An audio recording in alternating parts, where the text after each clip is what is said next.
Hi, this is Steve Siebold. We're here live at the Bone Allen Mansion outside of Atlanta, and I'm here today with Jeff Miles. I'm really excited about this interview because Jeff is one of the co-founders, the original co-founders of World Financial Group, and it's quite a story that I'm going to ask him about today, so I think you're really going to enjoy this interview. And Jeff, we appreciate you coming from Steve, Utah to the thanks. mansion. No, I appreciate it. Great being here. Look forward to this. Yeah, me too. I've been looking forward to talking to you about this because I've heard a lot about your story and background, and so I want to interview the man directly to get it straight from you. So what were you, I know you started in this business when you were 26 years old. What were you doing before that? Well, it goes back to as I was earlier in my life, my dad was a contractor. I grew up on a farm, had construction background, farming. Where'd you grow up? I grew up in Utah. Utah, okay. Yeah, a little small farm town. And, you know, as I graduated from high school, I ended up going on a church mission for 2 years and came back. And as I did that, started into construction. I'd been around being an entrepreneur all my life.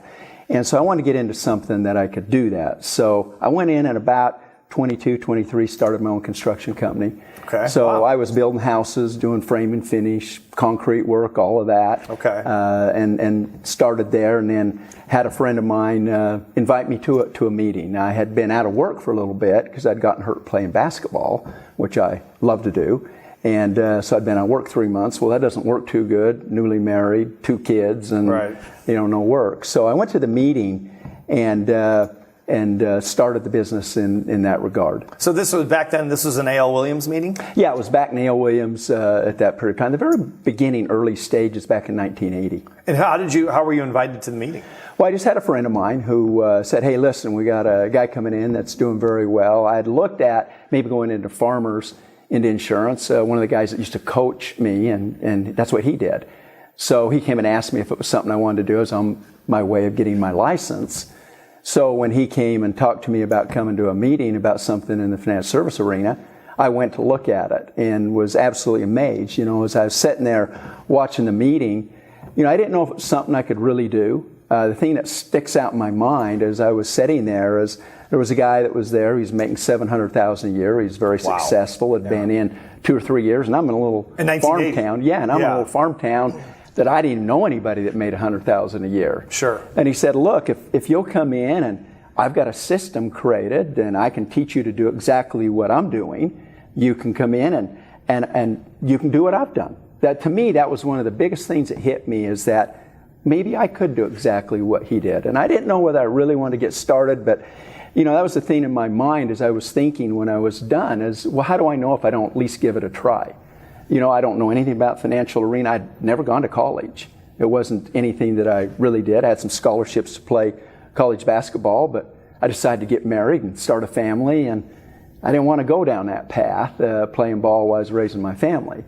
So this was an opportunity for me to really step out. I could start part-time. So if it didn't work, you know, I still had my construction there. Sure. But about 3-4 months into it, I went full-time because I was doing so well. I mean, I made $5,000 my first month. And then 1980, that's a lot of money. Well, and then it was a little term product. I mean, we're selling a little product that was $50 a month to the client. How did you become so successful so fast? Well, I decided that I'd just get in. I worked hard. I mean, one thing construction taught me, and out on the farm, is how to work. Yeah. And I felt like, and had always heard that, you could beat 90% of the people just with hard work.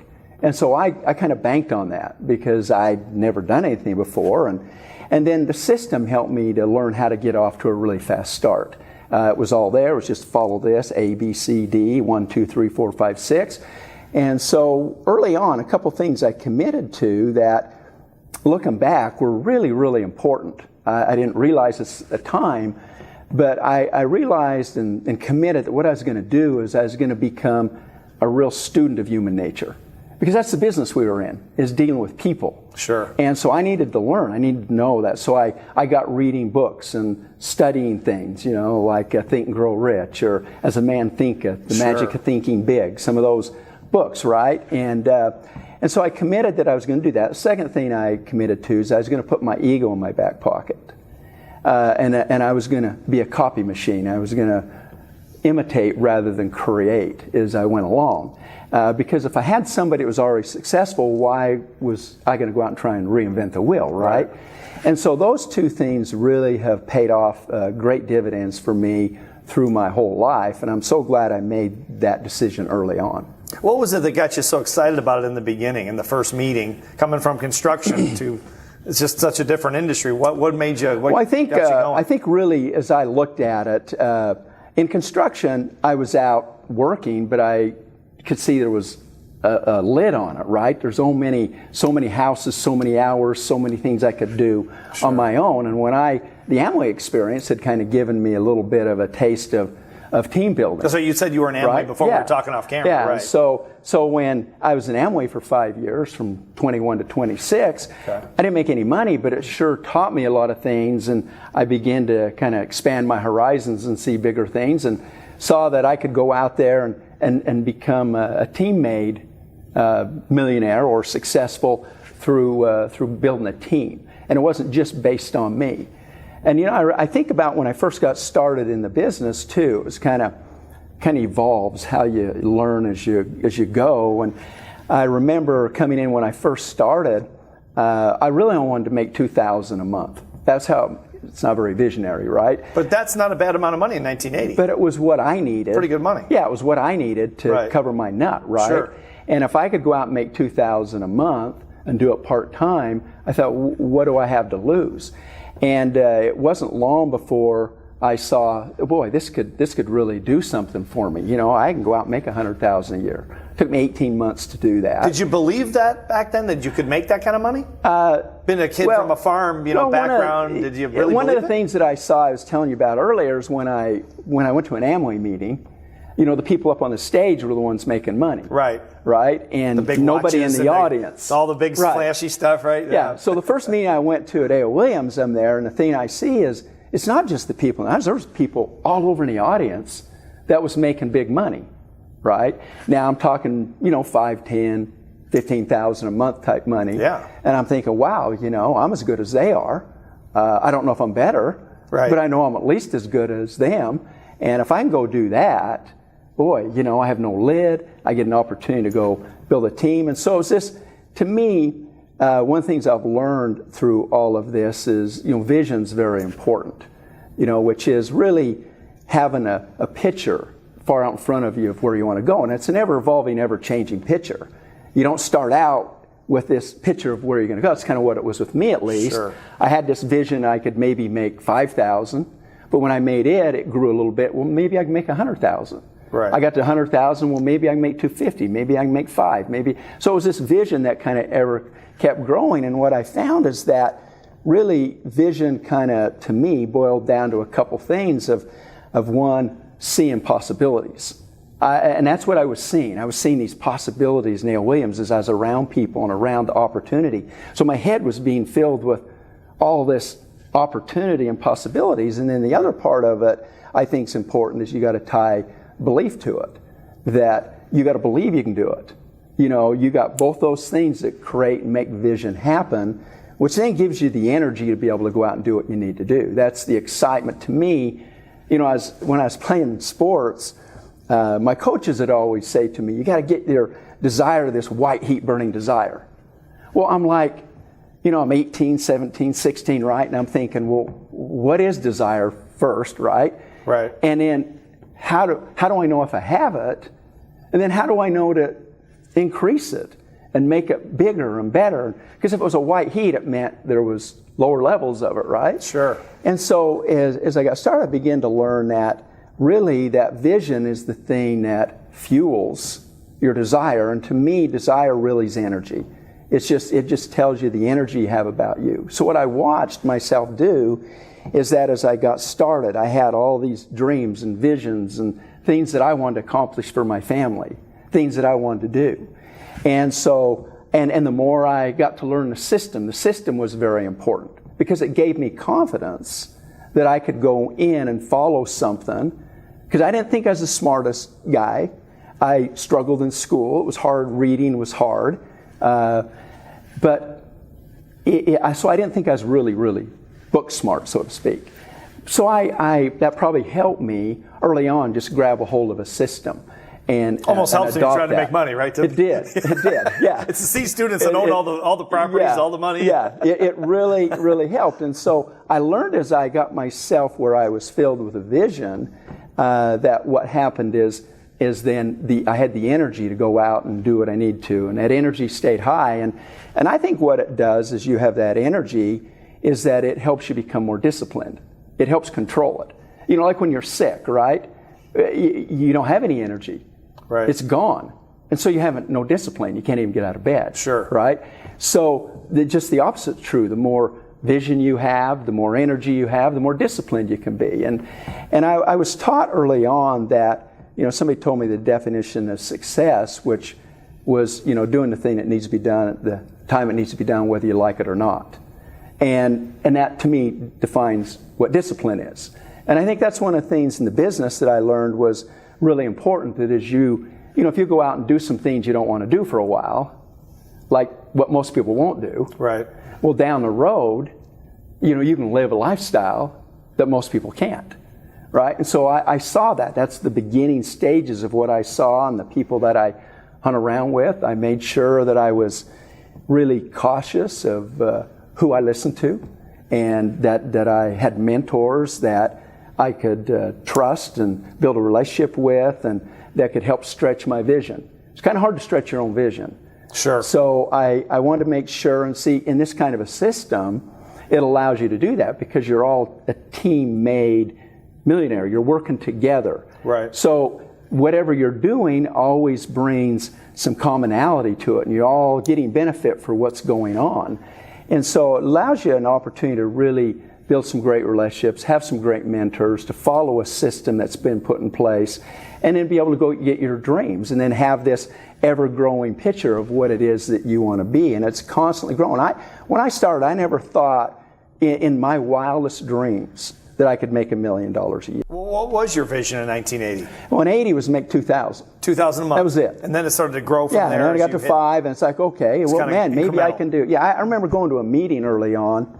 I was maybe in the business 3 months, and I'm at the meeting, and we're at lunch after the meeting, and this guy comes up to me and asks me, hey, do you want to be an RVP? Well, that's what the kind of the first title was of getting there, kind of like our SMD today. Okay. And I'm like, well, no, I don't even know. I don't know what it is. I don't know what I got to do to get there. Yeah. So I just want to make $2,000 a month. Right. That's all I really want to do. And so as that happened, as I worked hard and that happened, my vision immediately changed. Because I knew, man, if I can make 2, I can make 4 or 5. Make 4 or 5, well, I can go to 10. And so it's just been this ever-evolving, ever-changing picture of what I can do. And it's been that way all through the 38 years I've been in the business.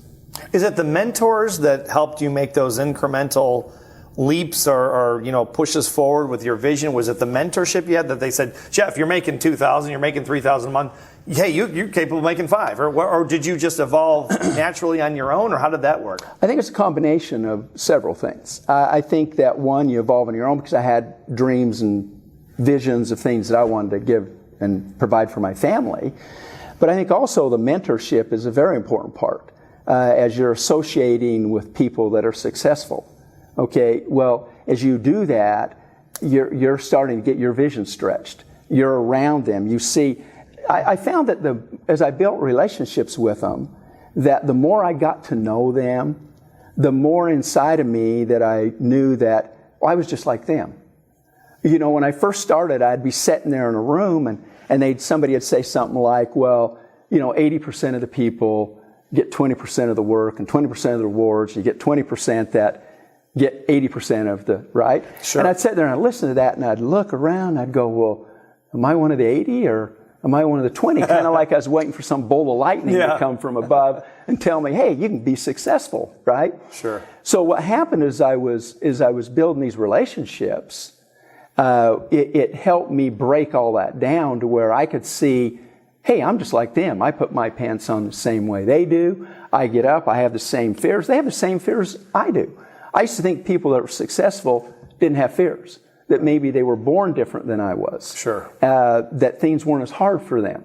I hated public speaking.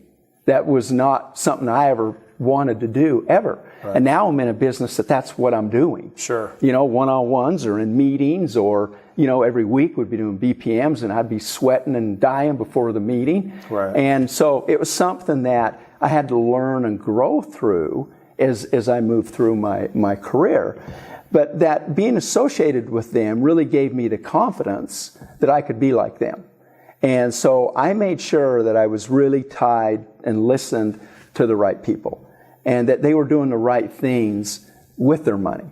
You know, that they were doing the right thing for other people, that they were doing the right thing for their family, that it was moving themselves. I wanted to get in business so that it could build my lifestyle, support it, not be my lifestyle.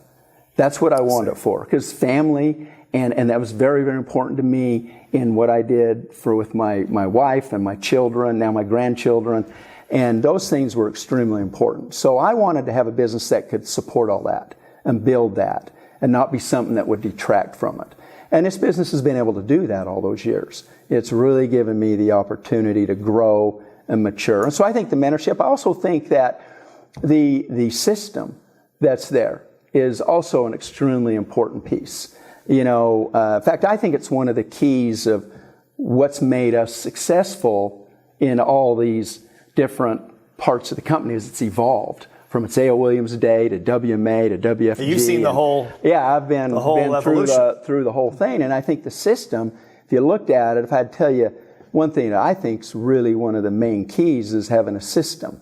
You know, it's when we started the business, I was telling you before, we just had a little factory.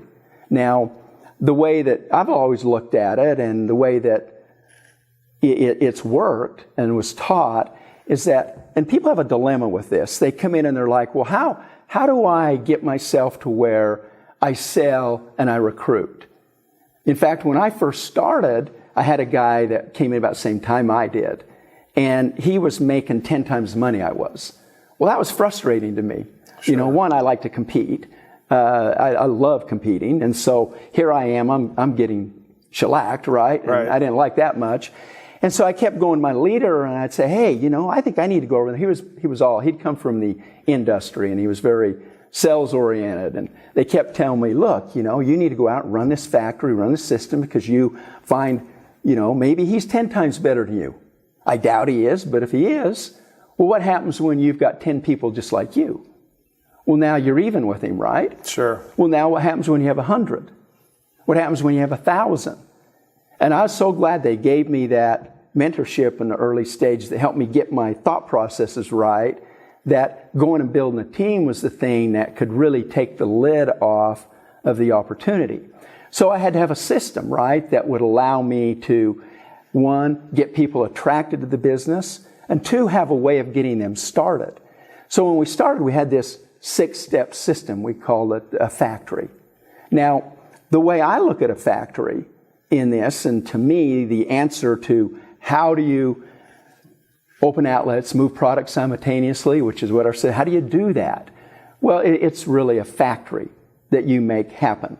And I liken it to like if you had a gold producing factory. Where I live in Salt Lake, there's a big open pit mine, one of the largest in the world, called Kennecott. It's now Energy Solutions.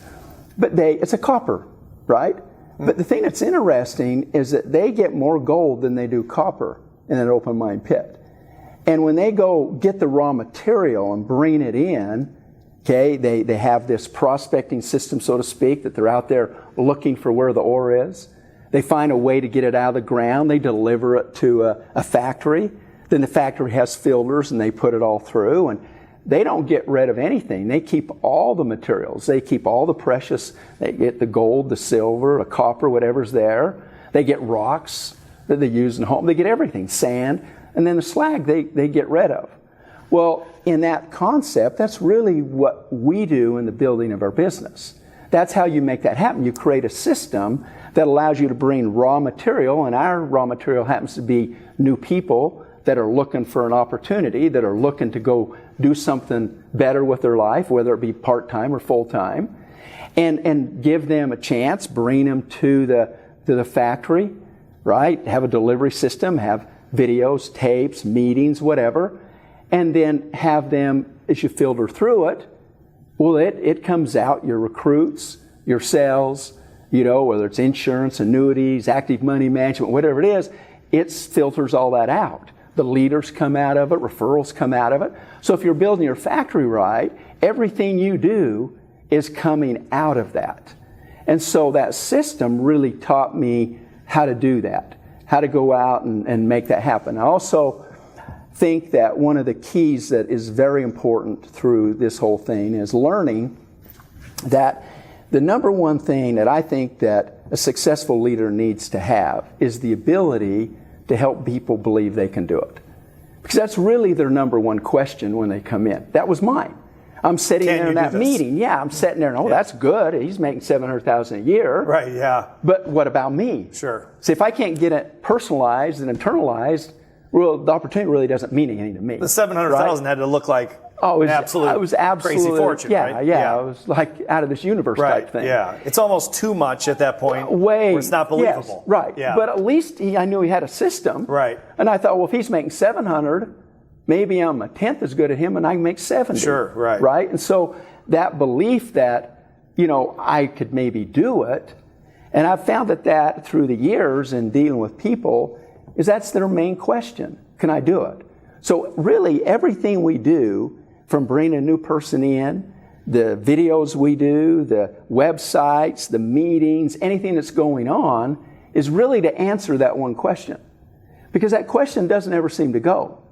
Because, if you don't know that you can make $100,000 a year, and you get after it, and you get to $100,000 a year, well, now you know you can do it. What made you think you could do it at 26 years old with no financial background, no college degree or education or whatever? You're a farm kid, you're doing construction. Why did you believe it? Or did you get around people that made you believe it, or it rubbed off? That was part of it. That really was part of it. And then I knew one thing about me, is I would work hard. I banked on that. And then you just sort of worked off their belief? Absolutely.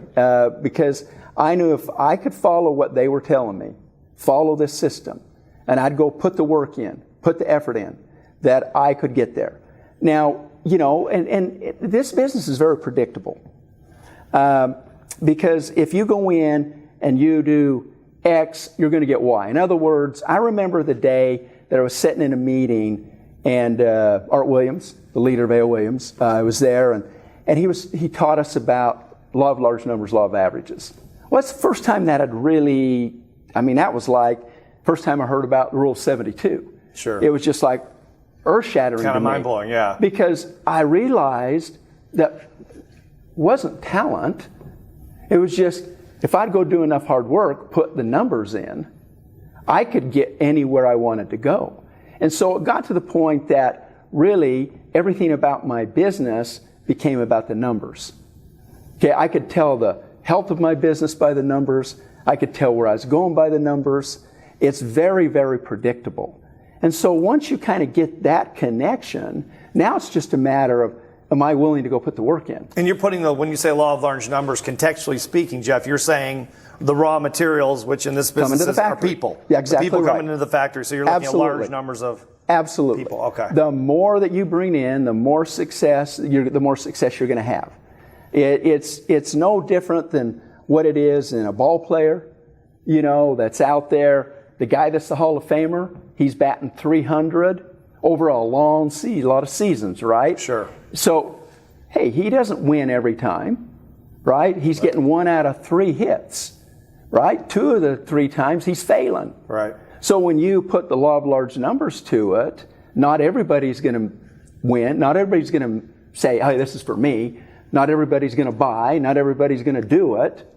But enough will.